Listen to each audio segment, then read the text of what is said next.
Halo, halo. Ya, Halo. masuk, Pak. Ya, oke. Tolong dijawab ya. Saya takutnya ini nggak dengar ya. Soalnya ini juga internet saya lagi down kayaknya. Saya pakai tethering ini. Oke, kita lanjutkan lagi ya bahasan kita dari minggu lalu. Sebentar.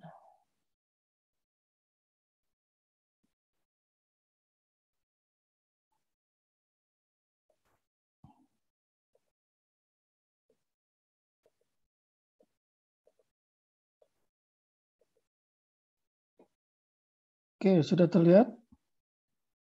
Ya, Pak. Sudah, Pak. Sudah, Pak. Jelas, Pak. Minggu lalu kita sudah bahas sampai mana ya? Nah, sampai sini kalau tidak salah ya.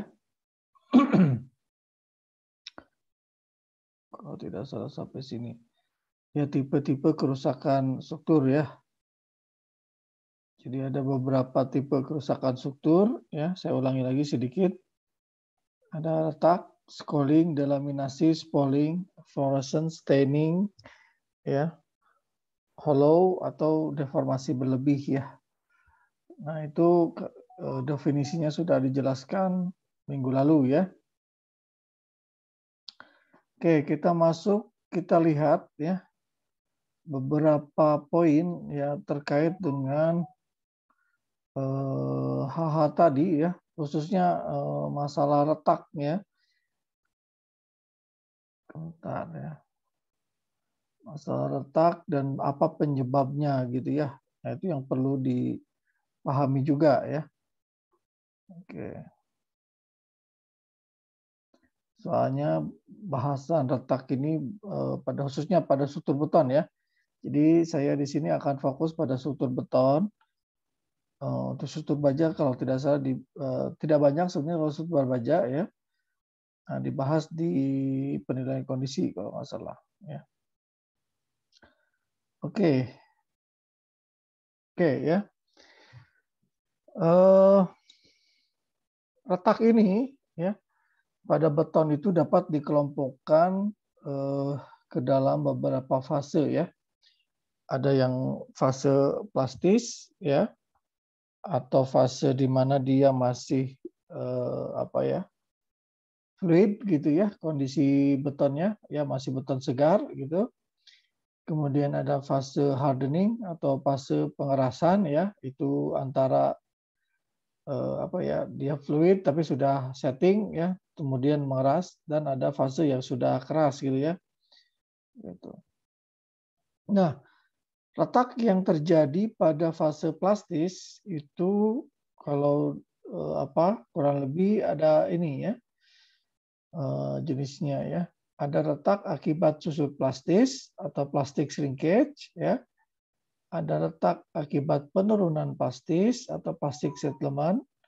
Ada beda penurunan atau penyokong bekisting ya. Jadi apa settlement dari atau penurunan dari bekistingnya ya, perubahan bentuk dari bekistingnya itu bisa menyebabkan retak. Oke. Kemudian retak pada fase pengerasan itu ada beberapa jenis juga ya. Misalkan deformasi akibat beda temperatur ya. Jadi retak yang disebabkan oleh temperatur ya, itu bisa terjadi ya. Kemudian susut kering atau drying shrinkage ya. Itu retak yang disebabkan oleh drying shrinkage. Kemudian beda penurunan ya, peletakan. Jadi lebih ke peletakan ya. Jadi di sini juga bisa menyebabkan retak ya. Nah, sedangkan retak pada fase beton yang sudah mengeras ya, itu ada macam-macam ya. Ada banyak ya. Yang pertama adalah retak akibat beban berlebih atau overload ya. Jadi kalau struktur Anda menerima beban overload atau beban lebih yang cukup besar itu bisa menyebabkan retak ya. Atau retak akibat under design ya. Under design itu bisa macam-macam ya, artinya desainnya kurang ya, kurang tulangannya ya, covernya tipis misalkan ya, itu bisa menyebabkan retak gitu ya. Jadi di awal memang sudah salah desain ya, atau under ya. Kemudian retak akibat kesalahan konstruksi ya. Nah, ini juga bisa terjadi ya. Jadi kesalahan pada saat konstruksi ya. Jadi pada saat konstruksinya cacat, kemudian beton itu sudah mengeras, kemudian diberi beban ya, dari cacat awal itu menyebabkan retak gitu ya. Oke. Atau retak akibat detail yang tidak memadai ya. Nah, ini juga sama ya, kalau detailingnya tidak tepat ya, khususnya masang tulangannya, maka bisa timbul retak ya, walaupun dengan beban yang normal ya. Gitu. Kemudian retak akibat penurunan pondasi ya, beda penurunan pondasi. Nah, ini juga sama ya, bisa terjadi ya. Kemudian serangan sulfat ya, retak akibat serangan sulfat ini akibat lingkungan ya, korosi, reaksi alkali agregat. Nah, ini akibat lingkungan ya. Kemudian retak akibat proses fabrikasi, pemindahan dan pengangkatan. Nah, ini biasanya terjadi ya pada precast misalkan ya. Jadi saat pemindahannya kurang tepat ya, lifting hooknya tidak didesain dengan baik gitu ya, posisinya kurang tepat dan lain-lain, ini bisa menyebabkan retak misalkan ya. Ada juga retak cracking ya, weathering ya, atau long term drying shrinkage ya. Nah, ini akibat lingkungan juga ya umumnya. Oke, ya kurang lebih seperti itu ya gambaran retaknya. Mari kita lihat lebih detail lagi ya retak-retak ini ya. Oke, yang pertama adalah retak susut plastis atau plastic shrinkage ya. Nah, retak ini biasanya terjadi ya ketika pengecoran ya. Jadi pada saat pengecoran atau setelah pengecoran biasanya ya, jadi rentang waktu 30 hingga 6 jam setelah pengecoran ya. Jadi beton itu ya masih ini ya, masih cukup fluid gitu ya, menjelang mengeras setting ya. Nah, penyebabnya adalah akibat penguapan yang cepat gitu ya.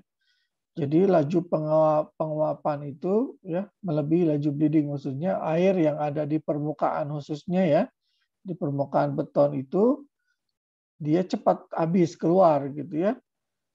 Nah, sebelum terjadi hidrasi ya, nanti biasanya air akan naik ya. Cuman ya karena terlalu terlalu cepat ya laju penguapannya atau terlalu besar, nah itu makanya terjadi kekurangan air ya, terjadi susut ya, nanti susut menyusut ya, nah, di mana susut itu tidak bisa diantisipasi oleh beton ya, karena beton pada waktu itu ya masih kekuatannya masih rendah gitu ya, makanya terjadi penguapan. Biasanya retak yang tipe retak susut itu ya, selain kita bisa identifikasi dari waktunya, kapan terjadinya, kita bisa identifikasi dari pola retaknya ya. Kalau Anda lihat pola retaknya di sini cenderung tidak beraturan gitu ya. Ada atau mengikuti arah angin biasanya ya. Karena penguapan itu laju penguapan dipengaruhi oleh angin juga gitu ya. Atau mengikuti pola tulangan gitu ya. Nah, ini gambarannya seperti ini gitu ya. Nah, ini retak akibat susut gitu ya, susut plastis gitu. Nah, ini sebenarnya bisa diantisipasi ya tentunya.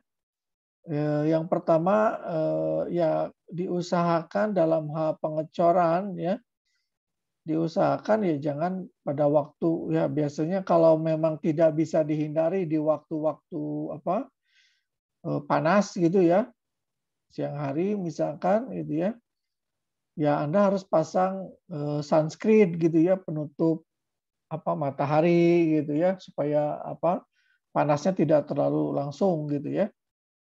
Gitu. Itu salah satunya. Atau Anda Anda ngecornya jangan siang-siang gitu ya. Yang panas temperaturnya tinggi gitu ya. Anda ngecornya di malam hari ya. Makanya kan sering Anda lihat mungkin ya, orang ngecor di malam hari gitu ya, karena untuk menghindari salah satunya ini ya, penguapan. Di samping biasanya kalau di tengah kota itu menghindari macet gitu ya, karena biasanya pakai ready mix gitu ya. Itu juga. Oke. Jadi itu letak susut plastis ya. Anda bisa identifikasi dari polanya, kapan waktu terjadinya ya. Itu bisa Anda identifikasi ya. Anda bisa dihitung juga ya, biasanya dihitung. Nah ini ya, Anda nanti bisa hitung juga potensi retaknya ya. Jadi Anda bisa gunakan grafik ini ya. Misalkan nanti dihitung temperaturnya berapa. Ini dalam, sorry, saya geser dulu. Kelihatan.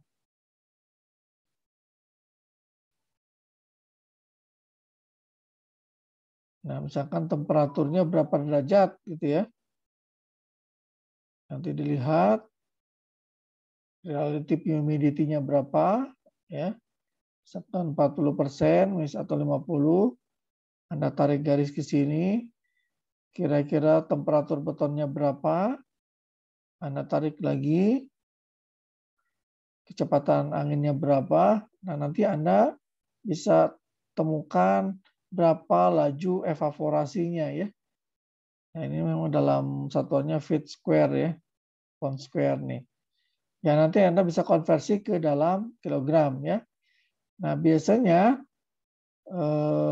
kalau penguapannya melebihi 1 kg per meter persegi per jam atau 0,2 pounds feet square per jam ya per hour, maka perlu ada tindakan pencegahan gitu ya.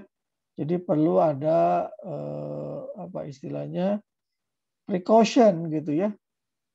Ya bisa macam-macam ya caranya itu ya, atau ya jangan dilakukan pengecoran gitu ya. Nah, retak susut plastis juga ada beberapa penyebab ya, bisa berkontribusi di situ gitu ya. Salah satunya adalah bleeding ya, jadi atau bleeding yang berlebihan gitu ya, itu bisa menyebabkan juga retak ya. Kemudian bisa retak permukaan biasanya bagian atas. Kalau penyerapan air dibawa oleh tanah ya, tanah dasar, misalkan kalau kita ngecor jalan gitu tanpa ada penghalang gitu ya. Ya sebelum Anda ngecor, Anda siram dulu ya, basahi dulu subbase-nya gitu ya. Jangan langsung dicor, nanti air yang ada dalam beton ketarik ya sama dasarnya. Atau biasanya dipakai plastik gitu ya umumnya.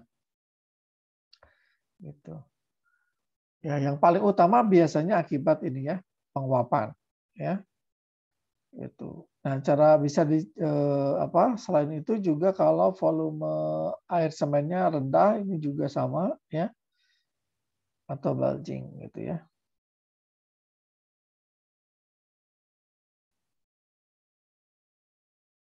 Oke, nah susut plastis ini bisa dicegah ya. Ini kurang lebih sebentar saya itu dulu.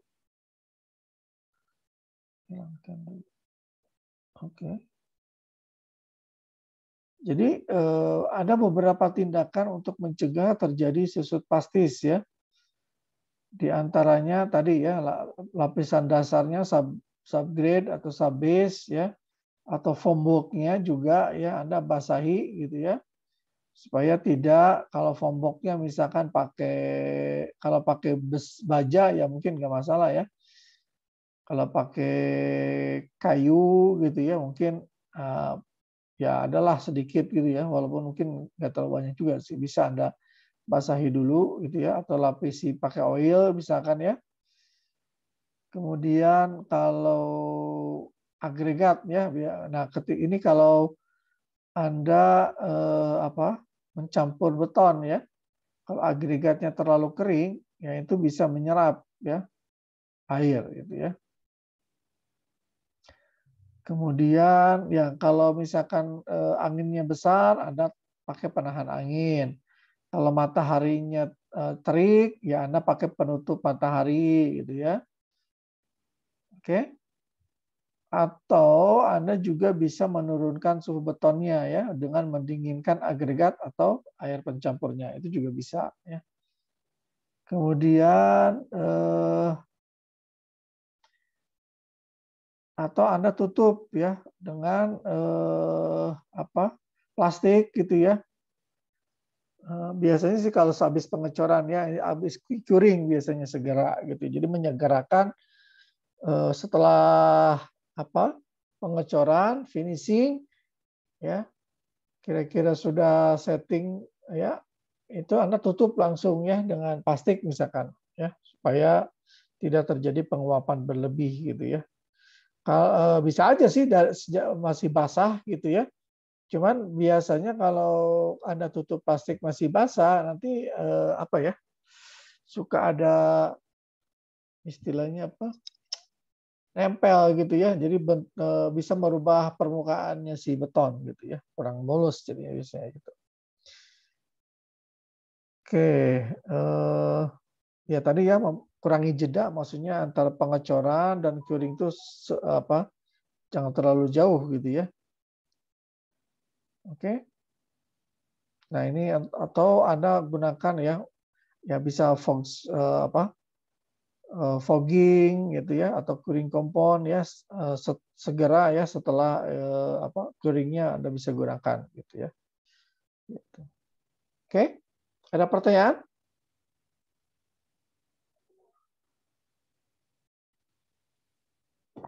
Halo? Kamu tanya kalau si curing compound itu reaksinya tuh kayak gimana sih ke beton, Pak? Bisa mencegah si susut plastis tuh? Oke, curing compound itu kayak kalau ini kayak wax lah. Jadi dia bukan bereaksi dengan beton, enggak, dia nggak bereaksi beton, tapi dia kayak wax lilin ya. Jadi kalau Anda tutup permukaan beton dengan semacam kayak ya lilin, kan air tidak keluar gitu ya. Oh iya, Itu Pak. ya, jadi kayak gitulah konsepnya sebenarnya sederhananya. Ya, jadi tidak bereaksi dengan beton sebenarnya. Itu umumnya itu. Oke, seperti bahan wax gitu. Oke, ada lagi?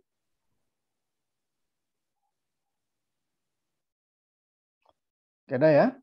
Oke.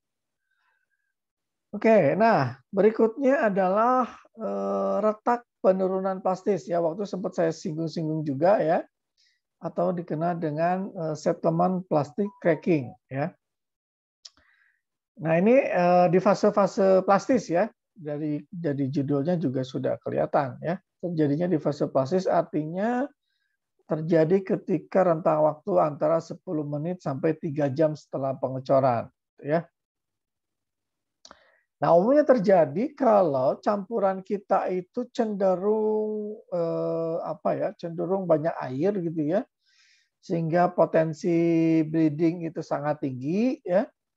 Maka beton itu kan komponen beton atau campuran beton itu kan punya berat jenis yang berbeda-beda gitu ya. Yang paling rendah adalah udara atau air gitu ya. Yang paling rendah ya air lah di beton itu gitu ya. Sehingga kayak pasir, semen, agregat itu cenderung dia akan turun gitu ya kalau campurannya terlalu encer ya atau banyak airnya gitu ya, sehingga air akan cenderung naik ke atas biasanya gitu ya. Ya, jadi air itu cenderung dia akan naik ke permukaan. Nah, itu disebut dengan bleeding ya. Bleeding. Gitu ya. Nah, yang lainnya turun, ya material lainnya. Ketika turun ini, ya, ketika material lain turun, ya, maka ketika ada penghalang, ya, seperti tulangan, gitu ya, maka akan timbul, ya, retak nanti ya. Yang ini turun, yang ini nggak bisa, jadi ketarik gitu ya. Nah, ketarik. Nah, maka timbul retak. Atau timbul juga yang namanya ini apa? Cavity ya. Lubang gitu ya di bawah tulangan. Ya karena yang materialnya cenderung turun. Ya. Nah, jadi ada rongga di situ. Ya. Nah, jadi retak yang disebabkan oleh penurunan ya. Penurunan apa? Material beton ya, itu yang disebut dengan settlement plastic cracking. Gitu ya. Gitu. Nah, umumnya juga terjadi kalau cenderung itunya tipis misalkan ya, itu juga sering ya. Atau terjadi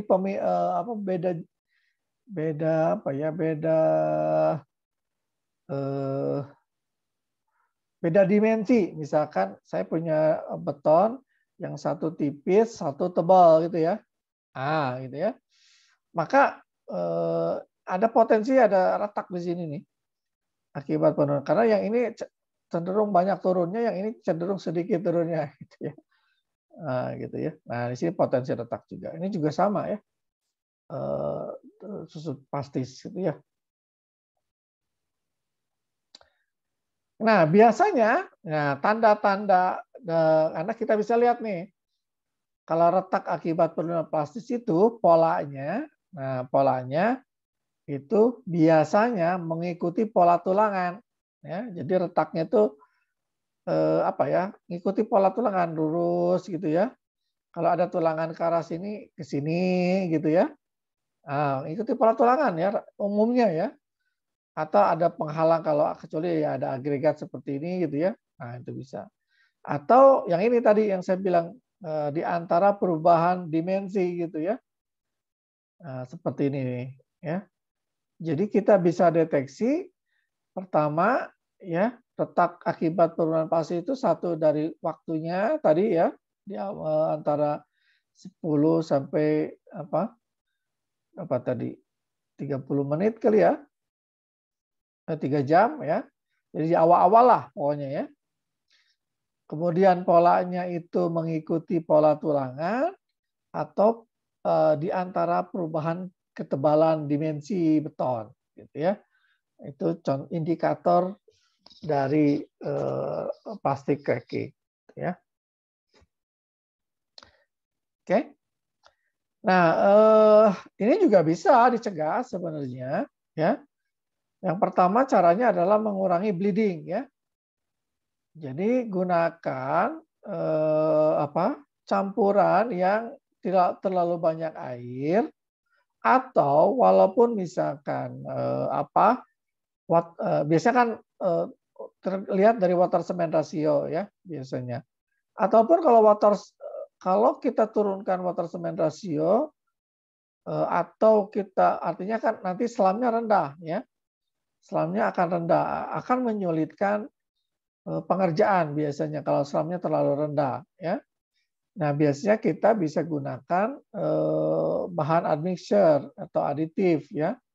Campuran supaya walaupun kita gunakan selamnya rendah, water cement ratio-nya rendah, selamnya tetap tinggi ya. Jadi pengerjaan kita ini atau kita tambahkan bahan-bahan finesse ya kayak fly ash atau apa ya yang membuat campuran kita lebih kental gitu ya, lebih kohesif gitu ya. Gitu. Atau gunakan ada yang disebut dengan VMA, viscose modifying agent gitu ya. Itu juga bisa ya. Oke, kemudian ya mengurangi penghalang terhadap sedimentasi ya, tapi biasanya tulangan susah ya kita ya. Biasanya untuk mencegah itu ini nih pemadatan yang baik gitu ya. Pertama bleeding dulu harus Anda antisipasi, baru kemudian pemadatan ya. Jadi kalau pemadatannya baik biasanya juga walaupun ada tulangan biasanya juga nggak terlalu ini ya, nggak terlalu masalah. Gitu. Oke, kemudian juga Anda pasang bekisting yang kaku dan tidak mudah bergerak ya. Ya Anda bisa untuk kalaupun terjadi ya masih bisa diperbaiki ya. Bisa dengan Anda tutup pakai sealant atau pakai grout gitu ya, semen grout itu juga bisa gitu ya. Biasanya tidak terlalu inilah, maksud saya tidak terlalu biasanya apa ya, karena di awal ya masih kita ya inilah diperbaiki gitu ya di awal gitu ya dengan sealant atau grouting gitu ya, semen grout. Oke. Oke, itu retak akibat settlement plastik settlement ya. Oke, berikutnya retak akibat penurunan perletakan atau pondasi ya. Ini masuk fase 2, fase hardening atau fase keras ya, bisa dua-duanya gitu ya. Nah, biasanya retak akibat penurunan perletakan atau pondasi itu bisa terjadi kapan saja ya. Bisa terjadi di awal pada fase-fase dia beton masih belum keras. Kalau masih plastik ya tadi ya plastik settlement biasanya. Kalau sudah mengeras ya, either dia peletakannya ya atau sudah keras gitu, ya biasanya pondasi atau peletakan yang turun gitu ya. Nah, contohnya misalkan bisa terjadi akibat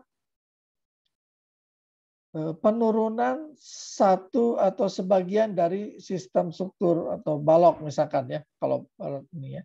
Jadi saya punya beberapa girder misalkan ya, dan umumnya terjadi ya, biasanya terjadi kalau sistem strukturnya adalah statis tak tentu ya, bukan simple beam ya. Jadi kalau simple beam sistemnya sih ya turun ya nggak terlalu masalah ya.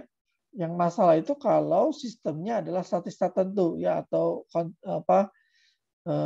menerus ya atau rigid connection. Nah itu kalau turun ya akan timbul momen biasanya ya. Ya bisa terjadi akibat pondasi atau sistem itu sendiri ya. Misalkan saya punya girder yang tengah ini turun. Nah, maka ada potensi ya sistemnya adalah dia menerus platnya, maka platnya bisa mengalami retak ya. Itu. Atau akibat pondasi ya seperti ini ya. Dia turun ya. Kalau turunnya sama-sama sih nggak masalah. Biasanya kalau turunnya barengan ya nggak ada. Yang masalah itu adalah beda penurunan ya, ada beda penurunan. Itu yang jadi masalah ya. Akibat ada beda penurunan ini, maka timbul momen. Momen ini yang menyebabkan retak gitu ya. Karena nanti akan biasanya momen kecil pun ya pada beton itu bisa terjadi retak gitu ya, walaupun belum mencapai kapasitasnya sebenarnya ya. Masih jauh bisa aja gitu ya. Jadi ini bisa menyebabkan retak ya. Nah, untuk mengidentifikasi retak akibat penurunan tentu kita harus lihat ya. Apakah terjadi penurunan pada pondasi atau support ya atau peletakan ya kita lihat ya kita ukur ya kita bisa lihat ya dari kemiringan ya dari kemiringan struktur biasanya kalau itu strukturnya juga miring gitu ya kalau ada pondasi yang itu gitu ya. Nah kemudian kita bisa identifikasi biasanya retak yang terjadi akibat penurunan itu terjadi di ujung-ujung atau di ini ya di tumpuan dekat tumpuan gitu ya.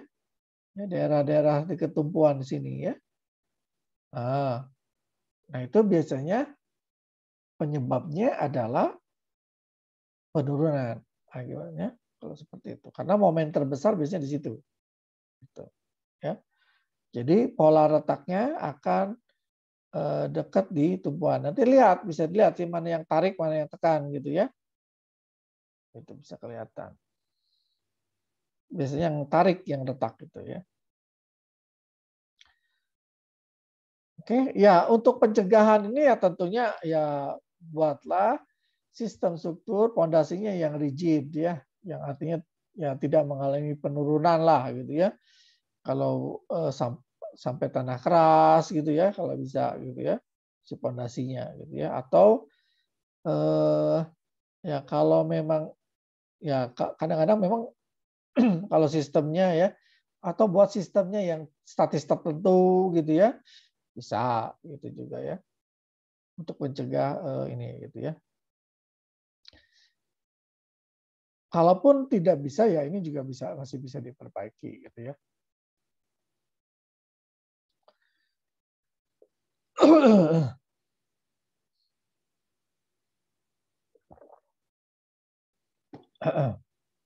Oke. Itu penurunan akibat apa? Penurunan retak akibat penurunan pondasi atau peletakan ya. Berikutnya adalah retak akibat beda temperatur. Nah, di sini ada dua hal ya yang perlu kita perhatikan.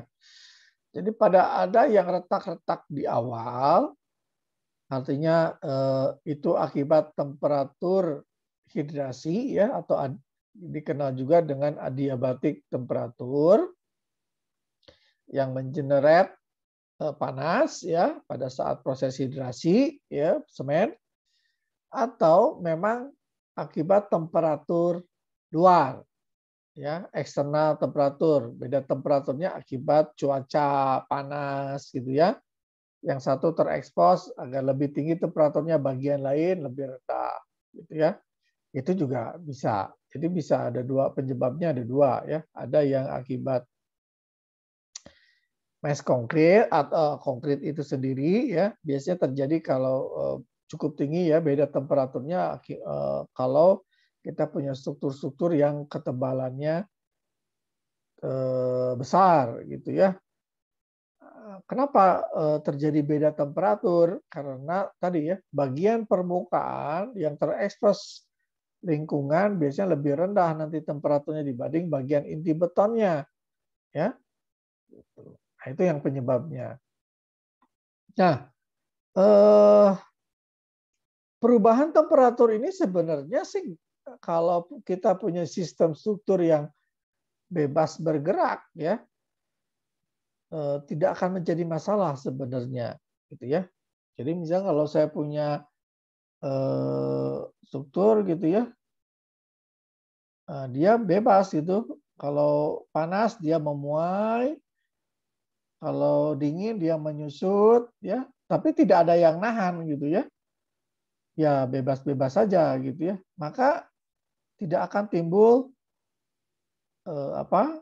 tegangan ya, perubahan ya. Gitu ya. Walaupun ada beda temperatur gitu ya. Nah, umumnya retak yang disebabkan oleh beda temperatur itu karena ada kekangan ya, ada yang nahan ya. Jadi misalkan baloknya saya tahan nih ujung-ujungnya gitu ya, saya jepit gitu ya, gitu ya.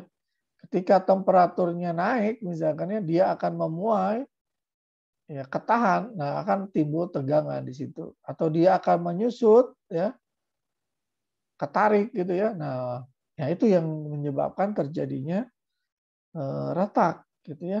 Jadi ada kekangan. Nah, kekangan ini bisa macam-macam ya. Ada kekangan eksternal, ada kekangan internal. Ya. Ya kalau kekangan eksternal misalkan di sini contohnya ya peletakan itu kekangan eksternal gitu ya. Kemudian bisa dalam bentuk ya. Kalau kita ngecor beton lama dengan beton yang baru gitu ya. Nah, itu juga sama ada kekangan di situ gitu ya. Jadi kekangannya yang beton yang lama itu menjadi mengekang beton yang baru misalkan ya, ketika ada temperatur gitu ya. Atau internal, kalau internal itu lebih pada ya dalam beton itu sendiri ya. Contohnya tadi ya, perbedaan akibat panas akibat hidrasi ya. Jadi kalau saya punya beton gitu ya, cukup tebal ya, biasanya kan bagian bawahnya ada fondasinya ya. Nah, yang ini yang mengekang sebenarnya bagian bawah. Ya, temperatur yang luar atas ya itu lebih rendah, yang dalam lebih tinggi gitu ya. Maka terjadi beda temperatur ya antara bagian luar dengan bagian dalam. Nah, ini yang menyebabkan terjadi beda temperatur. Ketika terjadi beda temperatur, ya, ada terjadi perbedaan regangan ya. Ketika terjadi perbedaan regangan, maka akan timbul tegangan ya dan retak gitu ya. Itu penyebabnya.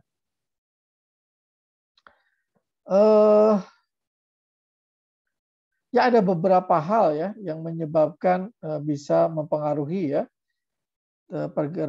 peningkatan temperatur ya. Misalkan di sini adalah jenis agregat ya. Nah, agregat juga berfungsi sebagai pengekang ya sebenarnya ya.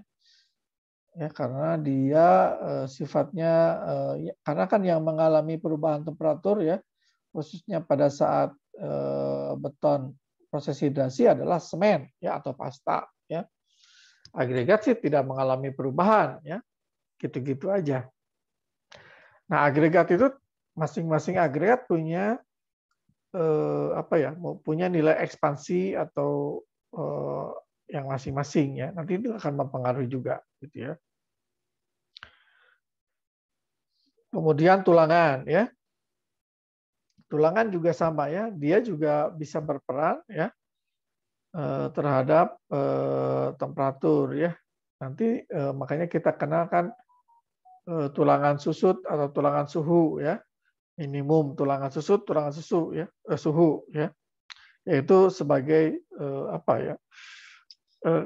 menahan ya. Jadi kalau konsepnya ada tulangan susut itu ya kalaupun terjadi retak ya itu akan ditahan oleh tulangannya nanti gitu ya. Ya mungkin retaknya pun retak rambut gitu ya. Retak. Oke ya. Ya caranya artinya semakin spasi tulangannya semakin rendah ya semakin baik gitu ya. Kemudian tebal selimutnya tidak terlalu tebal ya juga semakin baik gitu ya. Jadi bekerja karena bagian yang terluar yang mengalami tegangan besar gitu ya. Oke. Kemudian juga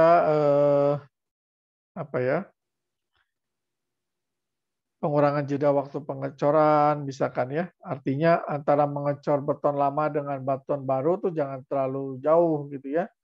Sehingga beda temperaturnya tidak besar gitu ya. Kemudian juga kekangan internal misalkan ya kita pasang insulasi gitu ya atau bagian dalamnya kita gunakan air dingin atau ya istilahnya cooling pipe gitu ya itu juga bisa ya untuk mengurangi beda temperatur ya atau ya didinginkan ya airnya bisa didinginkan agregatnya bisa didinginkan ini kita caranya dengan inisial temperaturnya ya gitu karena gini biasanya kalau kita gambarkan ya, perubahan temperatur beton itu, ya biasanya kan ngecor itu punya inisial temperatur tertentu, ya kemudian dia naik, adiabatik temperatur, kemudian lama-lama dia turun mengikuti ambien temperatur ya, gitu ya. Nah, maka beda temperatur itu adalah ini. Nah, ini beda temperaturnya. Terus ini time. Ini temperatur ya. Nah, dengan kita mengurangi inisial temperatur, taruhlah kita kurangi sini, maka peningkatannya sama ya. Peningkatannya sama, tapi naik ke ambien, nah tapi beda temperaturnya berkurang ya. Gitu. Jadi itu salah satu cara ini ya, menggunakan air dingin ini tuh menurunkan inisial temperatur. Ya, itunya. Kalau insulasi lebih menyeragamkan ya. Jadi bagian luar itu kita jaga jangan terekspos. Jadi si temperaturnya nggak kemana-mana gitu ya. Gitu.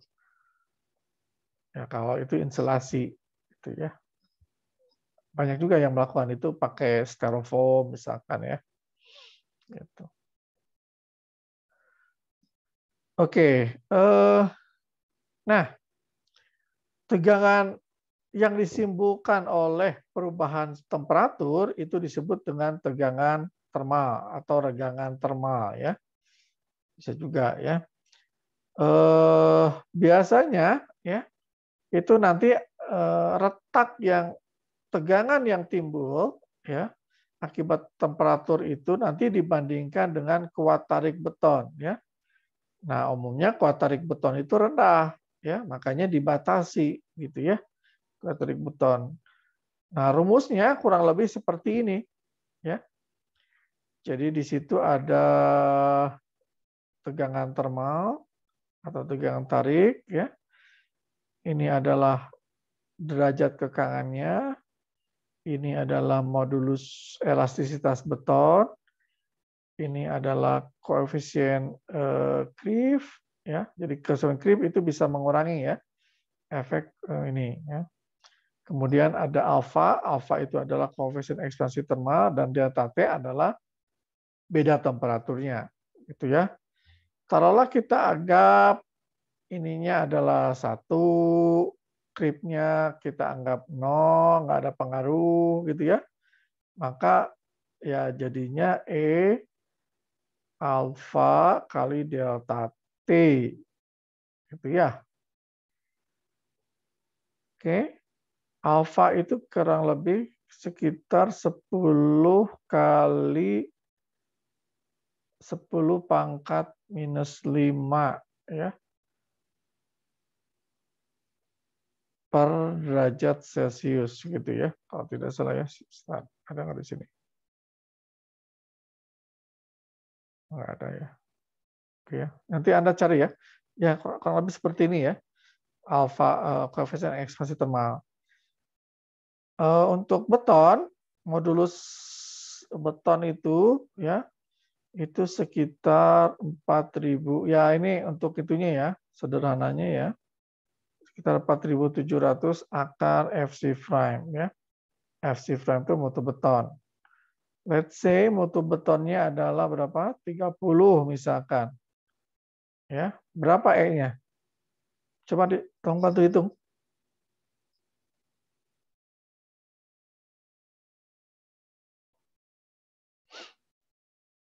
Aditya, ada Aditya? Iya Pak, ada Pak. Ya, berapa Adit?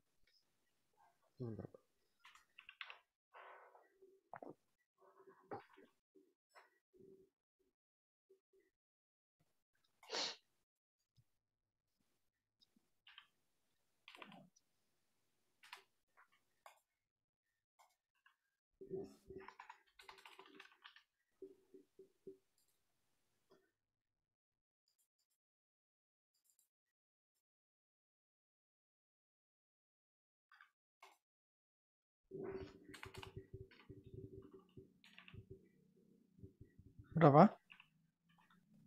Pakai Excel, coba pakai Excel. 25742,96.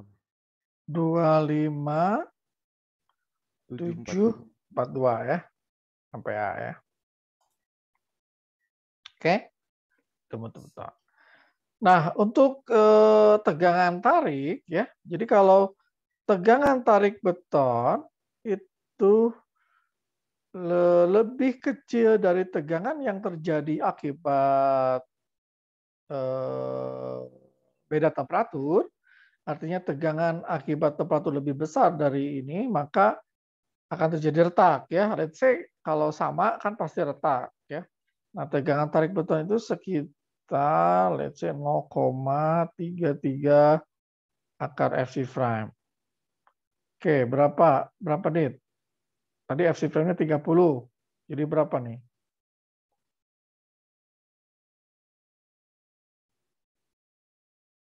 Halo, Adit? Iya, Pak. Jadi berapa? 1,8. 1,8 MPa ya. Oke.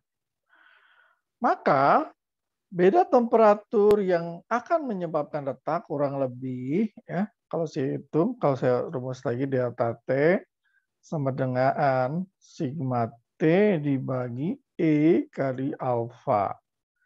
Kali sigma T-nya adalah 1,8, E-nya adalah 25742, ininya kali 10 kali 10 pangkat minus 5. Berapa tuh jadinya? Berapa derajat Celcius? Coba Dit, lagi Dit.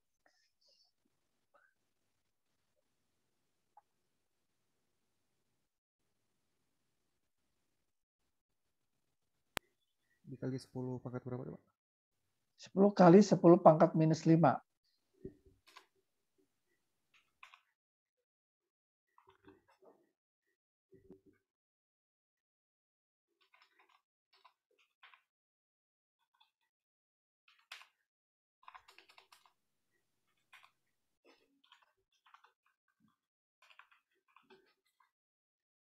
(6,9 kali 10 pangkat minus 9).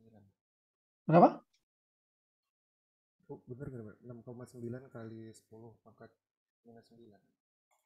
6,9. 9. Dikali 10 pangkat minus 9. Kali 10 pangkat? Masa sih? 9. Kan ini 10 pangkat minus 5. Kali ini kan berapa tuh? Ini 0,25. Atau saya salah ya? Atau 1 kali ya? 1 kali 10 pangkat minus 5 nih. Bukan 10. Coba sebentar, saya coba cari.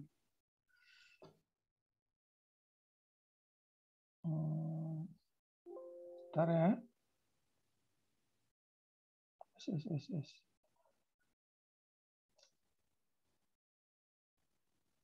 Oh, hilang nanti ya.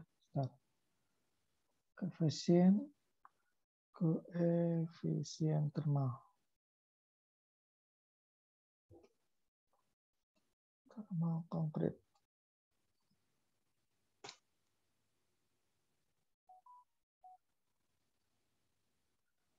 Oh, 10 kali 10 pangkat minus 6. Sorry, minus 6, bukan minus 5. Oke. Sorry.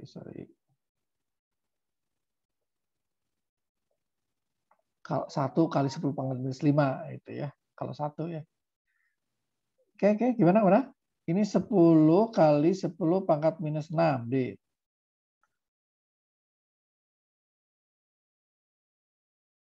Atau 1 kali 10 pangkat minus 5 ya. Jadi berapa? Jadi 1,8 dikali, ini kan 2000, ini kan 2,5 ya. 7 kali 10 pangkat berapa? 5, Pak. 5 ya. 4. Betul nggak? Kan ini 25.000 ya. Komanya ya 4 ya. Kali 1, 10 pangkat minus 5. Nah, gitu ya. 4-nya dicoret, ininya dicoret, jadi minus 1. ya. Ini kali 10 berarti ya 10 kali 1,8 dibagi 2,5. Berapa tuh? 18 dibagi 2,5. Berapa? 6,99, Pak. 6,9. Ya, sekitar segitulah beda temperaturnya. Sebenarnya kalau nanti ada ini naik lagi ya. Tergantung KR-nya ya nanti ya. Biasanya ya untuk beton itu biasanya ya. Kalau ini kan apa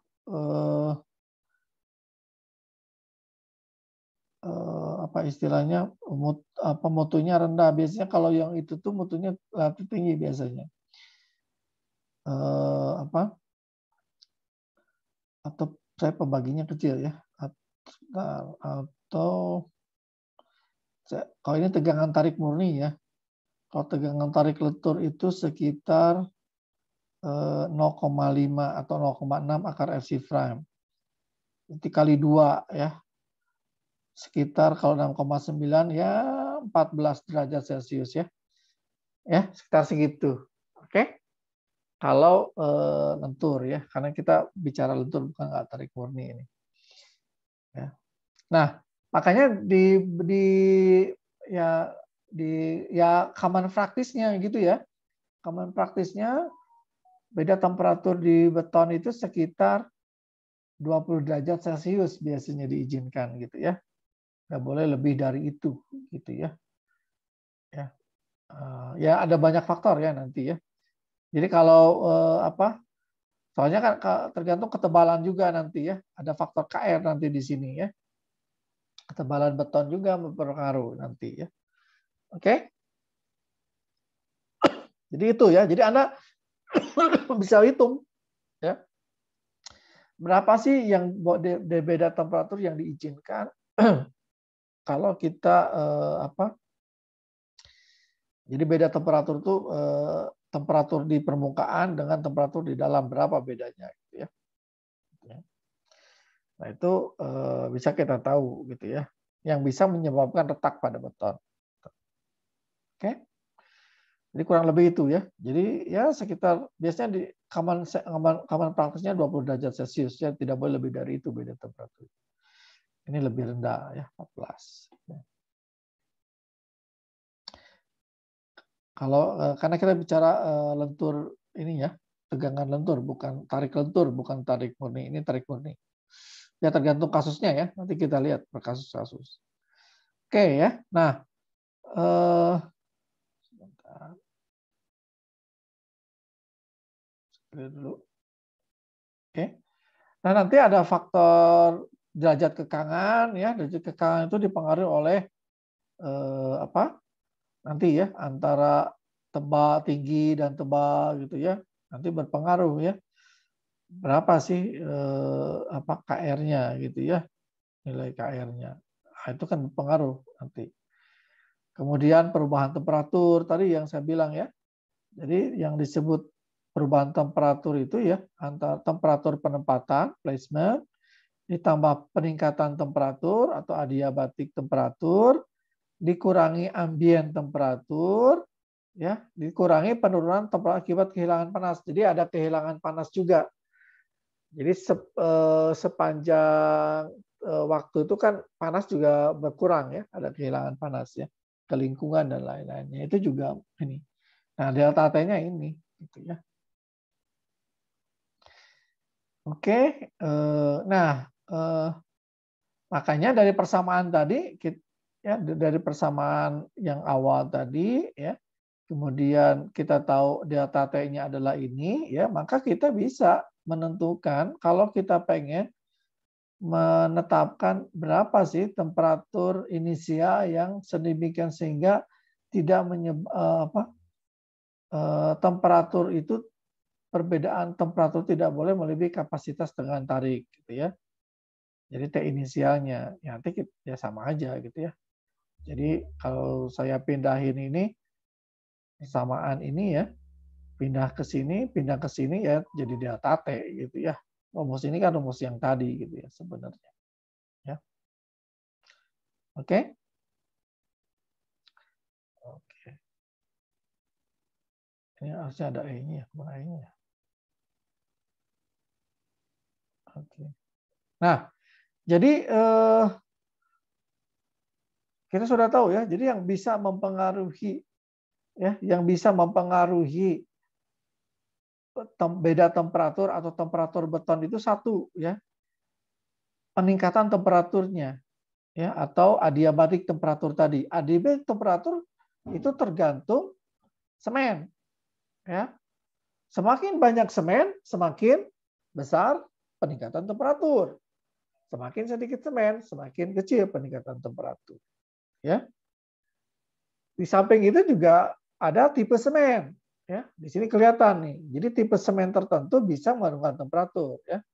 Tapi biasanya kalau kita menggunakan tipe semen yang apa? Yang spek khusus gitu ya, special order biasanya lebih mahal biasanya. Kita bisa gunakan semen yang tipe 1, tapi kita gunakan misalkan kita tambahkan bahan admixtures ya kayak fly ash dan lain-lain yang bisa menurunkan nanti penggunaan jumlah semen saya kurangkan, saya tambahkan itu tapi kekuatan sama gitu ya. Atau kalau kita mau mempertahankan adiabatik temperatur, kita turunkan tadi ya. Salah satunya adalah menurunkan placing temperatur. Ya, inisial temperatur di awal ya. Bisa turunkan. Caranya tadi ya, bisa pakai misalkan jadi setiap apa ini? Sebentar. Oh, ini untuk ini ya.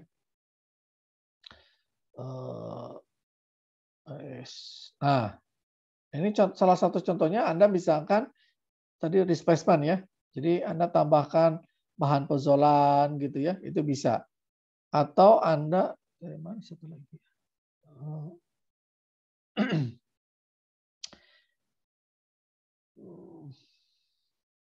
Yang menurunkan placing itu nggak ada di sini ya. Salah satunya tadi ya pakai es, air es misalkan ya, atau agregatnya didinginkan dulu gitu ya. Nah itu salah satu caranya ya. Jadi menurunkan placing temperatur ya. Jadi kalau Anda lihat lagi ya, seperti saya bilang kita bisa menurunkan ini ya placing temperaturnya ya. Jadi placing temperaturnya turun, placement adiabatiknya sama, ini ambilnya sama. Jadi turun T-nya ya, delta T-nya. Gitu ya. Atau dua-duanya, placementnya turun, adiabatiknya Anda turunkan juga, nah itu lebih efektif lagi gitu ya. Oke ya, jadi kurang lebih itu caranya ya untuk mencegah retak akibat internal temperatur ya, adiabatik temperatur ya. Saya lewat saja, ini hanya untuk ini. Nah, tapi ada juga masalah bukan masalah temperatur akibat akibat tadi internal ya, ada juga temperatur yang memang lingkungan, beda temperatur lingkungan ya, misalkan temperatur kalau saya punya jalan gitu ya, pada saat panas siang hari ya, temperatur di atas jalan lebih tinggi dibanding yang bagian beton bagian bawah jalan misalkan ya. Atau saya punya girder sama juga gitu ya. Nah, kalau itu lebih ke lingkungan. Nah, itu juga bisa menyebabkan retak ya. Kalau kita kenal yang disebut dengan warping stress ya. Ya, warping stress ya. Jadi warping stress itu tegangan yang diakibatkan oleh temperaturnya, bisa terjadi di ujung, interior atau corner. Ya, contohnya ini misalkan ya. Jadi pada waktu malam hari ya, temperatur di bagian bawah itu lebih tinggi dari surface ya, karena mungkin surface lebih dulu dia dingin ya, maka terjadi kurvatur seperti ini gitu ya. Ya. Sebaliknya kalau siang misalkan ya, nah yang bagian atas ini, bagian bawah ini ya, jadi cembung gitu ya. Nah itu Ya, nah itu bisa menyebabkan retak ya, makanya perlu dicek ya, disebut dengan warping stress ya. Nah, di sini ada di edge, di ujung atau di interior di tengah-tengah gitu ya. Nah, sebenarnya rumusnya sama aja ya kalau Anda perhatikan ya.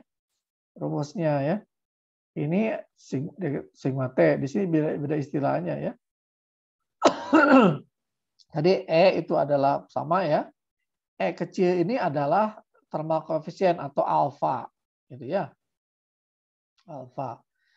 Nah, C ini adalah coefficient function of the slab length and the radius relative stiffness ya. Kalau tadi disebutnya KR. Ya. Ini KR. Ya, jadi rumusnya sama ya. 2 ini pembagi karena di ujung ya, di edge ya. Jadi rumusnya sih mirip-mirip ya. E kali alfa kali delta T kali KR gitu ya. Sama aja rumusnya ya. Nah, pembagi ini hanya untuk tadi karena di ujung ya. Ya, jadi sama ya. Nah, tapi kalau ini delta T-nya di-generate oleh temperatur lingkungan ya, bukan dari dalam beton ya. Gitu. Jadi tolong bedakan juga ya. Nah, nanti Anda bisa gunakan persamaan ini untuk mengecek tegangan yang terjadi itu apakah melebihi tegangan tarik atau tidak ya, sehingga menyebabkan retak akibat beda temperatur. Ya, next. Nah, ini untuk menghitung nanti C-nya ya, ada fungsi L di sini, radius of relative stiffness. Anda bisa gunakan itu tergantung modulus elastisitas dari betonnya, tergantung ketebalan platnya, tergantung modulus subgrade-nya ya. Ada K di sini atau peletakannya sebenarnya ini ya. Kekangannya sebenarnya itu ya. Dan Poisson ratio ya. Nah, Anda bisa pakai rumus ini, nanti Anda cek di sini ya.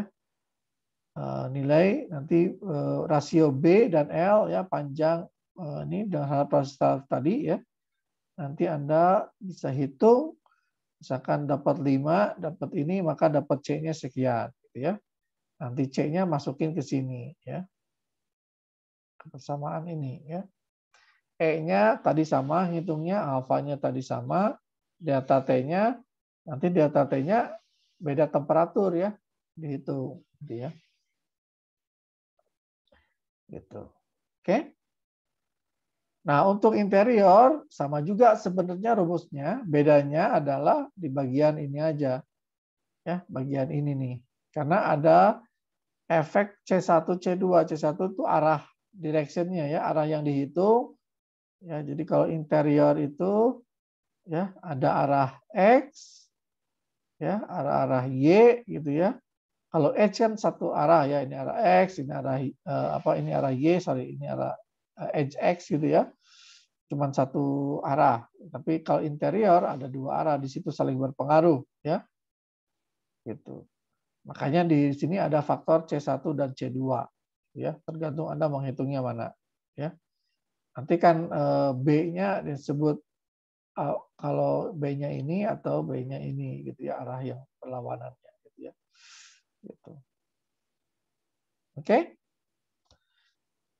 Saya kira itu untuk ya. Kalau ini lebih kepada jadi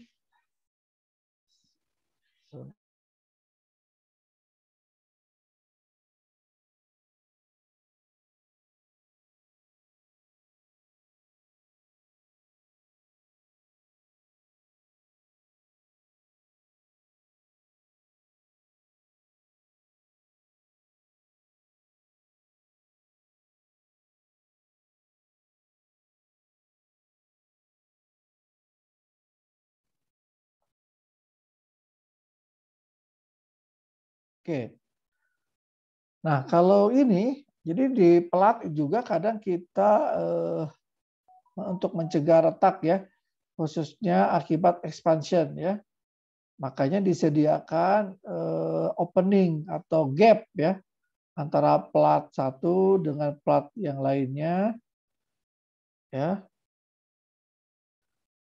Ya, Anda mungkin sudah tahu ya nah diberikan gap ya. berapa gap yang harus disediakan? Ya nanti dihitung ya, nanti dari tergantung beda temperaturnya ya. Gitu. Ya. Jadi jangan sampai kalau Anda full ya antara satu join dengan lain ya, yaitu kalau terlalu panjang ya, tadi efeknya di wolfing stress ya, kalau Anda menerus boleh Anda buat menerus semua, tapi tadi wolfing stress nanti akan besar. Nah, kalau dibuat gapping per sekian meter ya, ya ini Anda pasti gapnya harus Anda hitung ya. Nah, kalau Anda ini nanti kalau sampai rapat ya, terus ada beda temperatur ini bisa naik gitu ya, atau bisa saling ini ya, neken gitu ya. Nah, itu yang dicegah. Ya. Oke. Oke, sampai situ ya untuk beda temperatur, retak akibat beda temperatur. Ada pertanyaan?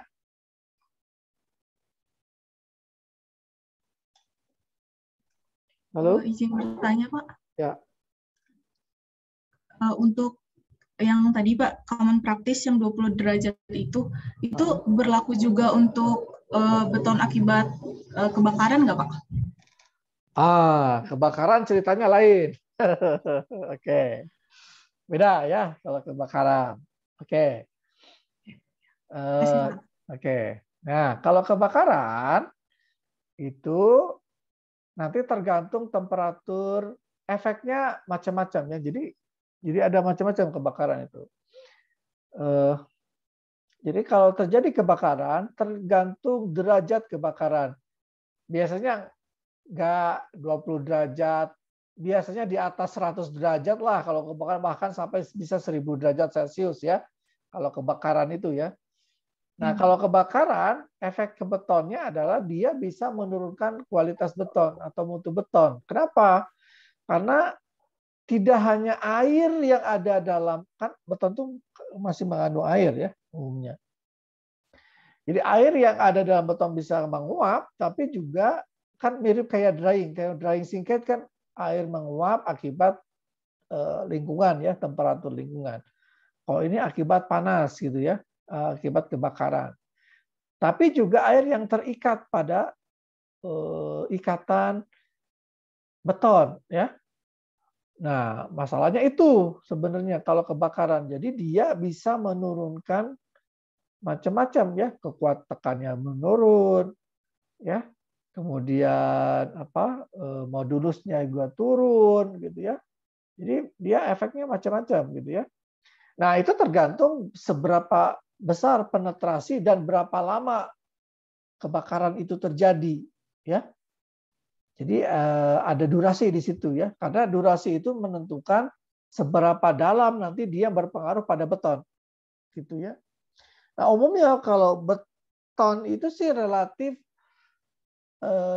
punya daya tahan yang cukup bagus lah ya terhadap kebakaran. Ya minimal dengan kita menyediakan cover 5 cm itu sebenarnya sudah cukup. Kalau Anda baca ya di ratingnya ada terkait kebakaran itu ada pembahasan khusus. Jadi kita bisa lihat kalau kita punya cover sekian dia tahan penurunan mutu betonnya berapa persen ya pada kedalaman tertentu gitu ya. Kalau sekian jam bisa sekian senti gitu ya. Nah, gitu ya. Jadi biasanya kita menyediakan cover beton itu kita kalau tidak salah ya dengan rating beton. Jadi ada khususnya, ada untuk kebakaran tuh ada pola temperatur khusus biasanya, tapi itu macam-macam, code-nya beda-beda gitu ya, beda code beda ratingnya. Ya minimal dia biasanya sampai 1200 derajat Celcius biasanya. Itu ada ratingnya, misalkan tahan 3 jam, biasanya 3 jaman lah sekitar gitu ya di desainnya. Jadi kalau lebih dari itu biasanya sudah lewat biasanya gitu ya. Nah itu proteksi awal biasanya di cover. Karena kenapa itu proteksi awal di cover biasanya jangan sampai ke bajanya ya. Kalau bajanya sampai kena meningkat temperaturnya itu kekuatannya turunnya dropnya baja itu besar kalau ini gitu ya. Dengan waktu durasi yang 3 jam gitu ya itu bisa sampai dropnya besar atau bisa sampai yield leleh gitu ya, meleleh. Kalau beton sih relatif ini gitu ya. Dan dimensi beton kan relatif besar-besar ya umumnya ya. Biasanya kalau terjadi kebakaran, kalau struktur beton itu masih tahan, tapi biasanya yang terlihat retak atau bahkan spalling itu covernya biasanya. Gitu. Ya, jadi konsepnya beda ya. Kurang lebih seperti itu. Ya, Pak. Ya. Oke, terima kasih. Ada lagi pertanyaan? Pak, Ya. bagaimana kalau misalnya dengan yang bangunan lama, Pak? Kita mau extend bangunan tadi terhadap mutu betonnya itu apa berlaku rumusan tegangan termal yang tadi untuk kita pakai untuk extend bangunan untuk ke bangunan barunya? Oh, oke. Oke, ya tadi pertama Anda harus bedakan dulu ya. Bedakan antara beda temperatur tadi ya. Tegangan tadi yang dihitung ada 2 kasus tadi ya. Yang pertama kasusnya akibat adiabatik temperatur, yang kedua akibat temperatur lingkungan ya. Jadi kalau adiabatik temperatur ya kalau selesai konstruksi sekian proses hidrasi selesai ya selesai, itu nggak ada muncul lagi gitu ya. Biasanya muncul retak itu di awal ya. Kalau tadi ya makanya perbedaan berdua ini, kalau biasanya kalau retak adiabatik itu munculnya di awal tuh retaknya. Ketika setelah pengecoran baru muncul tuh beberapa hari biasanya setelah pengecoran. Kalau yang beda temperatur biasanya terjadinya ya tergantung temperaturnya kapan ini ya.